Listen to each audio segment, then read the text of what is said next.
आप लोग सौभाग्यशाली हैं कि उस परम पिता परमात्मा की दया से और आपको सत्संग में वो बातें सुनने को मिल रही हैं जिन बातों के लिए ये सुनने के लिए ये शरीर मिला। ये शरीर भगवान ने आपको इसलिए दिया कि आप इस जन्म मरण के चक्कर से छूट सकें आत्म कल्याण के लिए। और किसी भी योनि में आत्म कल्याण संभव नहीं है। इसी मनुष्य योनि में लोगों ने पाया है, चाहे वो राम है, चाहे वो कृष्ण है, चाहे वो कबीर है, चाहे रैदास है, चाहे वो मीराबाई है। कितने ही संतों ने, कितने ही लोगों ने उस परम पिता परमात्मा को इसी शरीर में जाना और अपना मोक्ष और कल्याण किया। तो वही बातें आपको सुने, चाहे रामायण पढ़ो, चाहे गीता पढ़ो, चाहे कोई और उपनिषद पढ़ो, चाहे वेद पढ़ो, कुरान पढ़ो, जो भी शास्त्र हैं, जिन्होंने इस शरीर में उसे जाना, बस केवल वही लिखा है और उसको लिखने का कोई मतलब ही नहीं है। लेकिन समझ के अभाव में आप कुछ और समझ लेते हैं। किताबों में केवल आशय लिखे हैं, आशय, कि उस सत्य को सीधा सीधा लिखने का और कहने का कोई उपाय नहीं है, कहा ही नहीं जा सकता। तो उसे उदाहरणों से या किसी जरिए से लिखा जाता है, एक आशय समझाया जाता है। अब आशय जो होता है उसको कई तरह से समझा जा सकता है। आशय स्पष्ट नहीं होता कभी भी। हम स्पष्ट बात को केवल एक ही ढंग से समझ सकते हैं। आशय जो है अलग अलग, इसीलिए तो आप अलग अलग दिशाओं में भागते हैं। कोई कुछ करता है, कोई कुछ करता है, किसी ने कुछ धर्म बना लिया, किसी ने कोई धर्म बना लिया, कि कोई कुछ पूज रहा है, कोई कुछ कर रहा है, कोई योग कर रहा है, कोई मतलब पूजा पाठ में लगा हुआ है, कोई तीर्थ यात्रा कर रहा है, कोई मंत्र जप रहा है। तो आशय स्पष्ट नहीं होते, तो आप अलग अलग दिशाओं में आप आशय समझ के, किसी ने कुछ आशय समझ लिया तो वो करने लग गया, किसी ने कुछ समझ लिया तो वो करने लग गया। साफ समझ में नहीं आता। अब महात्माओं की मजबूरी है, क्योंकि साफ कहा नहीं जा सकता, क्योंकि केवल एक ही चीज ऐसी है जिसे साफ साफ नहीं कहा जा सकता। तो आप उसमें से भेद निकाल लेते हैं और अपने ढंग से समझ लेते हैं। तो भजन में कहा है कि गुरु का ध्यान कर प्यारे, बिना इसके नहीं तरना। तो इसका मतलब समझते क्या होते हैं कि गुरु का ध्यान कर प्यारे का मतलब है कि गुरु जो बताए वो उस तरह से ध्यान करो। वो जबरदस्ती नहीं आते। आप जबरदस्ती सोचो कि गुरुजी मेरे सामने आए, जिसको भी आप गुरु मानते हैं, तो वो सामने आए, ये प्रयास करने की बात नहीं करते। गुरु का ध्यान कर प्यारे का मतलब है गुरु जो बताएं वो वाला ध्यान करो। गुरु क्या बताते हैं ये सवाल नहीं है। सवाल तुम्हारे हिसाब किताब का नहीं है, सवाल है उनके हिसाब किताब का। क्योंकि आपके हिसाब किताब हैं वो आपके तरीके के हैं, और जो महात्मा लोग होते हैं उनके हिसाब किताब कुछ अलग होते हैं, जो आपकी समझ में नहीं आते। आपकी समझ के हिसाब से आपको बातें समझ पड़ती हैं, उनकी समझ आपकी समझ के हिसाब से नहीं होती। उनका स्तर कुछ ऊंचाई लिए हुए होता है, और ऊंचाई भी ऐसी नहीं होता कि आपसे थोड़ी बहुत ऊंचाई हो। ऊंचाई भी इतनी है कि जैसे आप धरती पे हैं वो आकाश में, बस ये समझो आप। तो आप जैसा भी उनके बारे में सोचेंगे वैसा नहीं है, कुछ और है, कुछ और अर्थ निकल जाता है उसका। तो वो कहते हैं कि गुरु का ध्यान कर प्यारे, कि गुरु जो रास्ता बताएं। जैसे तुम देखो कि कबीर दास जी जो थे, उनके लगी किनारे के तो थे, वो उनके लगी कि मैं कोई गुरु बनाऊं। तो उस समय रामानंद जी जो है वो बड़े कुलीन जो थे, घराने वाले, उनको गुरु बनाते थे। कबीर दास जी के जाति का ही पता नहीं था, वो कौन सी जाति के थे। वो तो जंगल में एक तालाब के किनारे पाए गए, न उसकी माँ का पता, न बाप का पता, न उसकी जाति का पता।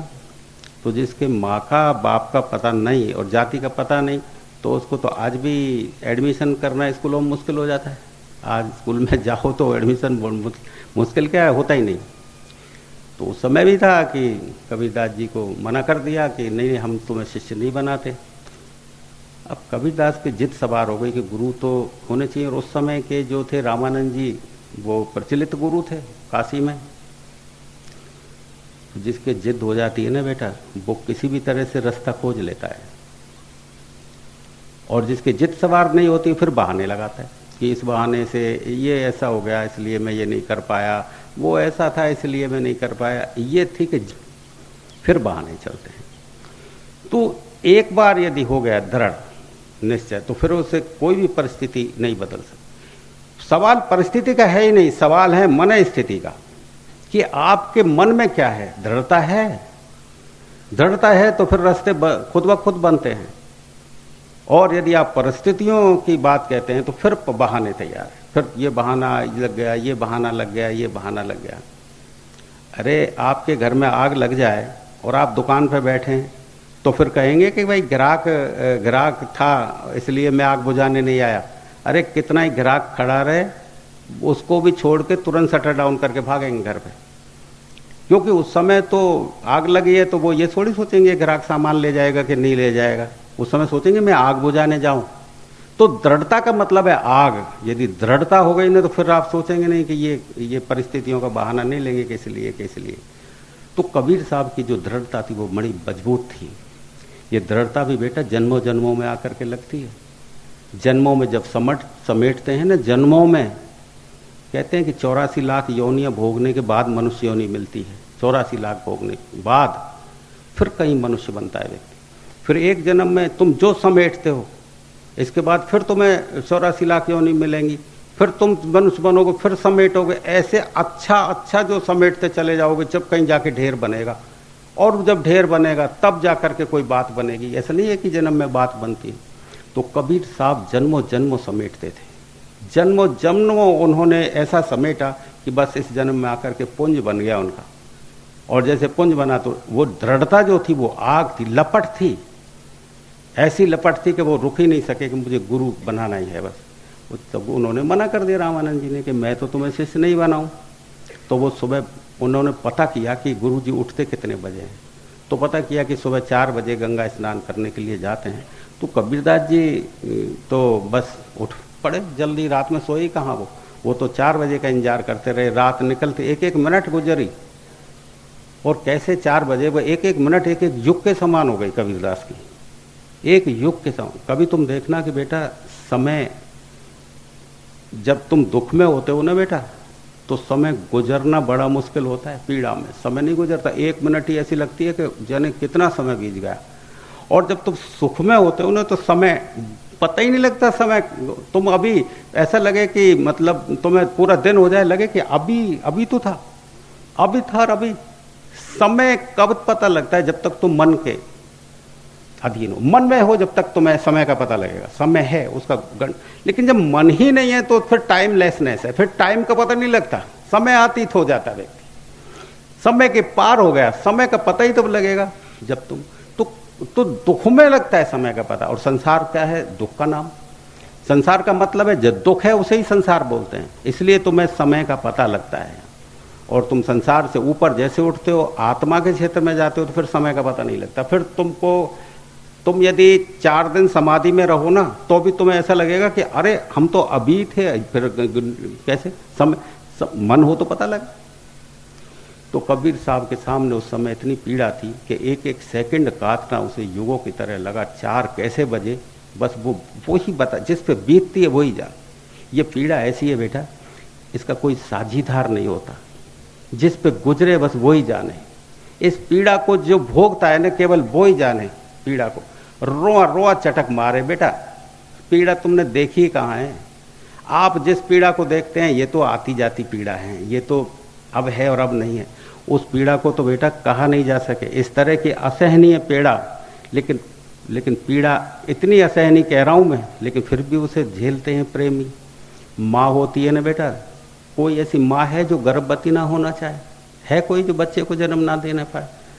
और उस असहनीय पीड़ा को झेलती है कि उस पीड़ा को आप झेलो ना, तो उससे पूछो जो झेलती है, मौत मांगती है भगवान से कि प्रभु मौत दे दो, लेकिन फिर गर्भवती होने को तैयार हो जाती है।